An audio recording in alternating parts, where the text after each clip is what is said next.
Alright, so a bunch of really cool laptops just got announced at Computex. We should be seeing these things over the next couple of months, some of them sooner than that. I thought I'd just go through some of them and give you my thoughts and opinions on them.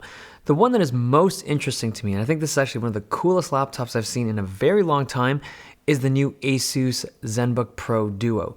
This is a laptop that now has two screens. The secondary screen is smaller and it's located on like the keyboard deck, but we've seen attempts at this type of technology, right? Some kind of like second screen with functionality. When the MacBook Pro did it in 2016, I called it right at the beginning. I was like, I really don't see this thing being particularly useful. And then Asus last year did a secondary screen in the touchpad or trackpad area of their Zenbook Pro. And I commented in that review about how, as interesting as it was and how it was a better version of a secondary screen than the MacBook, it still wasn't like super obvious as to how people would use it, right? It was still something that I thought would have to develop over time.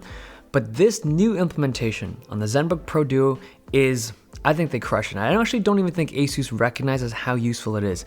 They're talking about how like there's first-party apps that they're working on, or how developers can create custom UIs for that extra real estate. Forget all of that. The moment you need a developer to go out of their way to create some functionality for an app, like that's stupid.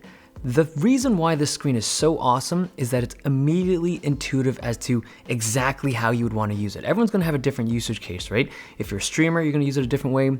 If you're a content creator, if you're a writer, if you're doing...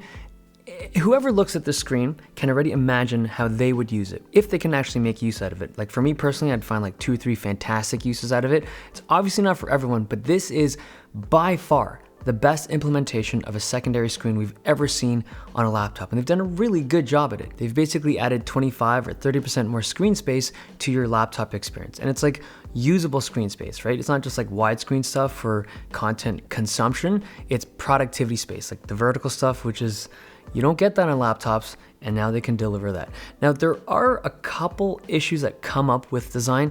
Like Asus developed this is their Zephyrus product, but they've done the whole keyboard shift down like the Zenbook Pro Duo. And when you do that, you have a slightly awkward keyboard typing experience. Like it's something you can get used to, but it's not like a traditional laptop with a wrist rest. And you also have your trackpad on the right, which is something that, again, I think most people get used to.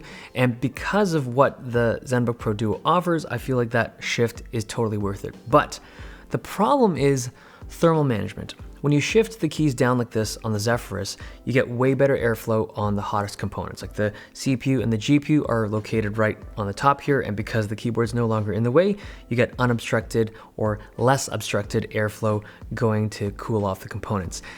On this Zenbook Pro Duo, because they have a screen there, you are just inherently restricting airflow through the top of the device. It does have the ergolift design just like this, so you can get better airflow underneath the laptop, but it is a thermally restrictive design. Super cool, and I'm more excited about that product than anything else I've seen this year. I want to get one into the studio as soon as I can, but yeah, that thing looks awesome.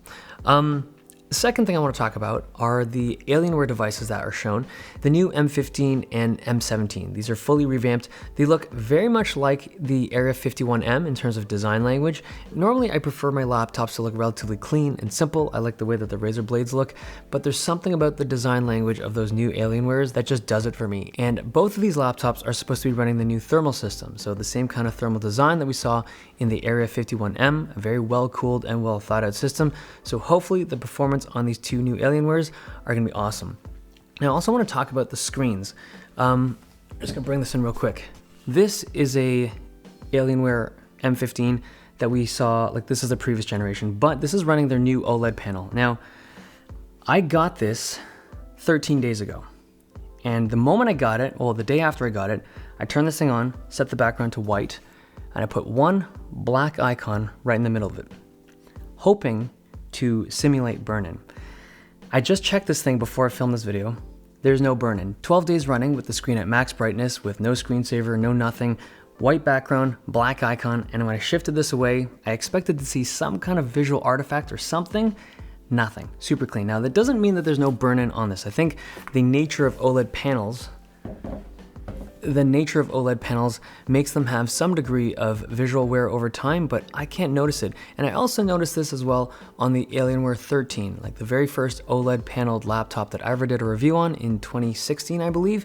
After a year and a half of using that thing, when I checked it and I did another long burn-in test like this as well, didn't notice a thing. So that's not to say that there's no burn-in at all. I do believe in it with enough use, there will be some kind of degradation. But I think the concern that I had, and I think a lot of you guys have as well, if you're interested in an OLED-based laptop, I think they should be okay. I think they're just way better than I thought they would be, considering how bad some phones can get OLED burn-in. The last announcement I want to talk about is the new studio lineup of the Razer blades. So they have a 15-inch and a 17-inch. They come in mercury white. And so I'm someone who's interested in this product line because I like the color. I obviously like Razer blades.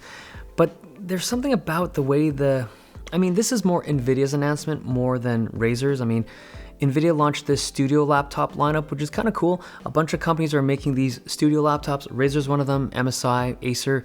I'm sure I'm missing a half dozen of them, but a bunch of companies are making laptops geared towards creators. And I get it, it's cool.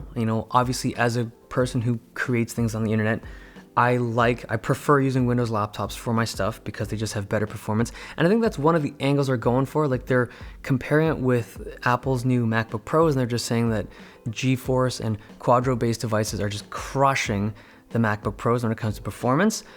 But it's strange to me that NVIDIA's doing it. Like, they've never made a big deal about their Quadro and just kind of studio-based products before. But as long as you understand what you're buying, like, not everyone's going to benefit from Quadro cards.